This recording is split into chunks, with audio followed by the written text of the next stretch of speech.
Well, so nice to be with you through the miracle of technology. One of the things I want to say this year is great word of thanks to all the people that have kept the mass streaming coming your way into your house, or your place of work, or wherever you have connected with us. And so even though this has been a time where we haven't been able to be next to each other physically, we have been close to each other in our hearts. And of course, the gospel says that Mary kept all these things that the shepherds told her in her heart and reflected on it. It's New Year's Eve. Normally this would be a crowded mass because we would have everybody coming in as early as they could because they're all going to be partying in some way and staying up, and then they wouldn't have to go to mass tomorrow on the holy day of obligation. But it's a different New Year's Eve, quite different than the one last year. And one thing it is still the same. I guess we're still going to make New Year's resolutions. I think I was looking up, how to make New Year's resolutions, or what would be some good New Year's resolutions, and I didn't see anything that I really liked so much. Because that's because they're made by other people. So I'll just have to continue to work on my own. But the one says, what is a New Year's resolution? What is a New Year's resolution? Something that goes in one year and out the other. Another one says, an optimist stays up until midnight to see the new year in. A pessimist stays up to make sure the old one leaves. We might have a lot of company with that one this year. It says, every year, my resolution was to read, when someone wrote this, said, my resolution was to read more.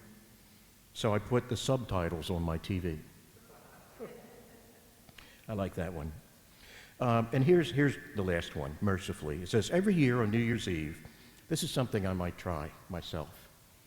Every year on New Year's Eve, when everyone's counting down the final 10 seconds to ring in the new year, I get up off the couch and stand up. I stand up and raise my left leg and just leave it raised for a little while until the countdown finishes and midnight strikes.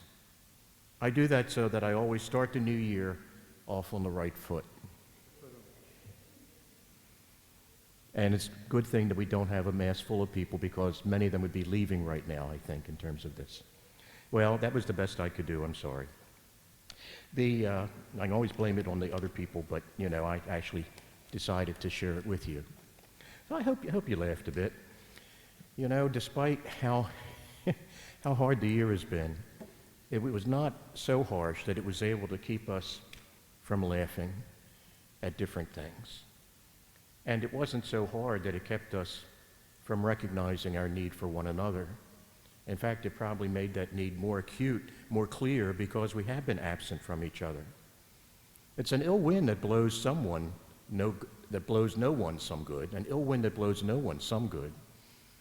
And so in this year of extremity and real suffering and hardship, perhaps we have re-recognized in some way our dependence upon God, our total dependence upon God.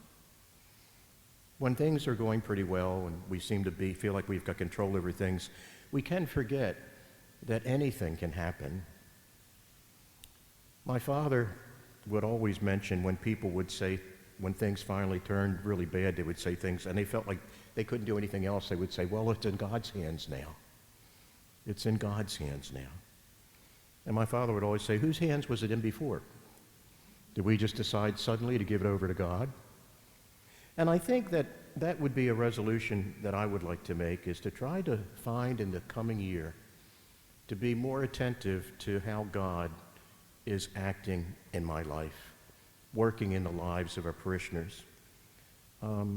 One simple thing that happened today, but of great consequence that I heard of, was that one of our parishioners' mom was in a nursing home, and people came down with COVID. And we heard today that, she's clear of it. She came through that struggle. And that's just one small message, but I think it means more because we do know now how fragile life is, perhaps more than we did before. And if in the past someone would say, please pray for my mom because she's sick, and then say, then she got better, we'd say, oh, that's good. But I think because of the harshness of this particular pandemic, that it makes us more aware of how quickly life can change from one moment to the next. Little things can happen in our lives. I decided I would do something to end the old year on a positive note. And so what I did is, this may sound like a small thing, but I went and got my tires rotated and my oil changed, and they vacuumed out my car. And so I felt like this was a very positive thing. And also I figured that there wouldn't be anybody doing this pretty much, you know, an hour before closing time on the last day of the old year. And it was right. It turned out very, very well. So on the way back, flush with, a feeling of accomplishment, I said, let me go to the Safeway. I'm going to go in and get just a little something. And so I said, I'm going to get some, that Isabel's homemade tuna salad, which I've really gotten to like. It reminds me so much of my mother's tuna salad. And while I was there, I thought, I should get a log for the fireplace. So I went to get that. But before I went from the tuna salad part of the store to the fire log part of the store, I passed the eggs, and I realized we needed eggs, and breakfast was going to be coming in the morning. And then while I had the eggs, I thought I'd get some cheese, too, to put into the eggs. So I didn't get a cart or a one of those little baskets when I came in, because I was just going to get the container of tuna salad. And I found myself in the aisle with the tuna salad on top of the cheese on top of the dozen eggs, and I reached for one of the door flame logs and put it in. I thought, I should have more than one. So I then reached for the other one, and at that point, everything started to slide. And I could just imagine the mess that it was going to make. And I just was just blaming myself, for my lack of good planning. And what happened then is the tuna salad fell off the top and hit the floor, but it did not open. And the eggs did not slip out of my grasp. And at that moment, I felt happier than when I had gotten the oil changed and the tires rotated. And this was something that was completely accidental. It was something that did not happen, just fortuitous. And I found myself chuckling at this small pleasure of something that could have gone wrong that did not go wrong. And it made me then think about all of the things in life that go well or go okay, and that they come and go in our lives, and we almost take them for granted. And yet they're part of life as much as anything is. And so in this coming year, I would hope that we would feel closer to God and to one another by perhaps remembering that even little things can be blessings, and that a blessing is a blessing, and that if the more we count our blessings, I think the closer to God we will feel, in the same way that when we are brought low by trials and hardships, we go to God more fervently than in the times of success or just everyday activities that we take for granted. And on the way back to my car, I also thought about the blessing of being able to get food and not having to wonder, how do we fill up an empty refrigerator? And so many people are suffering that worry. I don't know how parents sleep. It has to be heartbreaking, to have a child who says, I'm hungry, and to not be able to do anything right at that moment. I want to say thanks to our parishioners for this year, for your wonderful generosity, for your prayers, for your support, and for your care for one another. And I don't know that the extent to which you have been graciously considerate of those in need, I don't know if that would have happened if there had not been such a great need, if it was just the ordinary sense of people being in need that we have when things are normal. One of the things that this year has done is it's exposed to us the distances in life between those who have what they need and more, and those who have certainly less than what they need to get by. Sometimes I think the most courageous people are the people who face struggles each day and yet, still persevere. I was looking at a prayer that would say, how can we increase our faith? Remember, the disciples said that to Jesus. They said, Lord, increase our faith. And of course, Jesus said, if you had faith the size of a mustard seed, that would be enough. You could say to this mountain, move, or you could say to this tree, be uprooted and thrown into the sea, and it would obey you. And so faith is, in its essence, is the thing that takes us to God, brings us to God, knows that God is there. We either have it or we don't. And while it might be good to have it in greater quantities in life, at least the very idea that we know that our times are in the hands of God always is an incredible blessing. Just think how forlorn life would be if it was just eat, drink, and be merry, and then we die. Where would the substance in life be? Where would the goodness of self-sacrifice for someone else be if it was just every person for themselves? But while we live for God and for one another. St. Paul says, everything that lives neither alone nor for itself. Isn't that beautiful? Everything that lives neither alone nor for itself.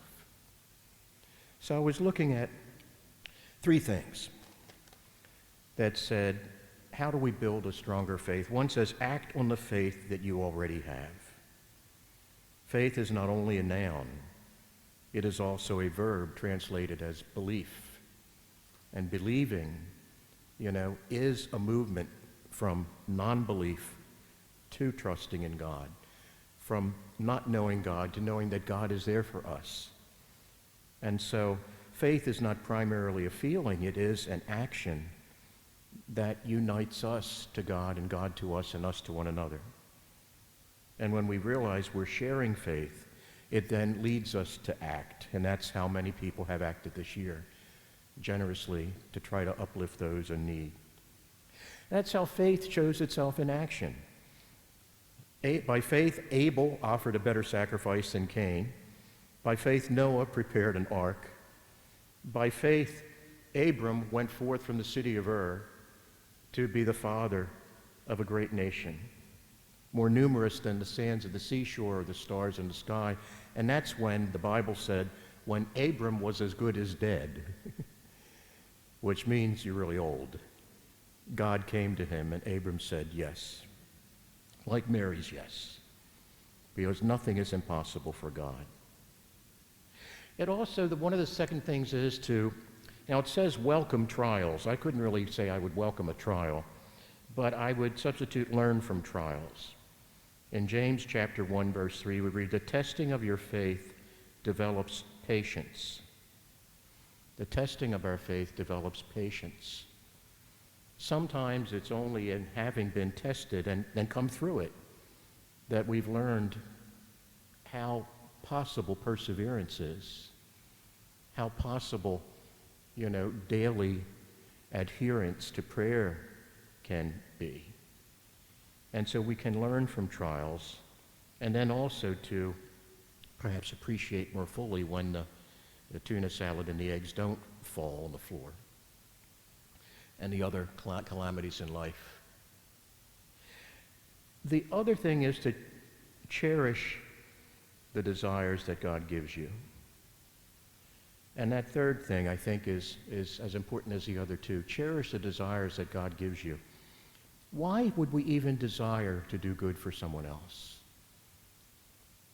It's not an evolutionary thing, I don't think. Although I think I did read something where it said altruism was something because it would help people build community and there would be more strength, in a number of people who were bound together. But we know that sacrifice can only happen if we have love in our hearts for someone else. And that was the example that Mary's child gave to us.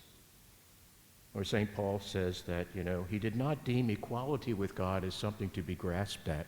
Rather, he humbled himself, taking upon himself the form of a slave, so that in his poverty, when he left the heavenly throne to become the Word made flesh, to take part in all our life, every bit of it, it's then that we became enriched by what he had lost, or at least given up, out of love for us.